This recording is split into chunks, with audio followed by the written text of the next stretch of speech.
শাক পাতায় থায় এলো বালি তা ওই কায়দায় ডইলে ধুতে যাইয়ে শাকের চেহারাই যায় ফাইলটে তার আনবোস থেকে না আজকে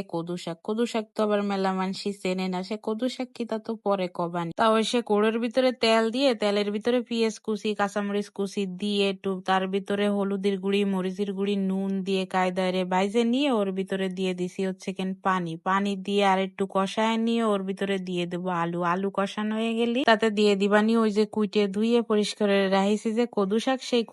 কদু শাক আবার হলো চেনে না কদু শাক কি লাউ শাক হচ্ছে গিয়ে আমাগো বাগেরহাট অঞ্চলে এরে কয় কদু শাক তো ওই শাক আর আলু সিদ্ধ হয়ে গেলি গুটিয়ে গাইটে নাড়ে চেড়ে ওর ভিতরে আবার কুচনো কাঁচা মরিচ পেঁয়াজ দিয়ে তারপরে একটু সর্ষের তেল দিয়ে আবার গুটিয়ে গাইটে নাড়ে চেড়ে ঝোলটা নেয় নামায় নিলি হয়ে যাবে না সেই কদু শাক রান্দা এইভাবে কদু শাক রানলি খাতি জম্মের মজা লাগে ওই শাকের তরকারিটা নামানোর আগে ওই যে কাঁচা সর্ষের তেল দেওয়া হয় আর যে কাঁচা পেঁয়াজটা দিয়ে রান্দা হয় ওই কাঁচা সর্ষের তেল খাওয়ার সময় যে ঝাঁজটা ওইটা খুব মজা লাগে।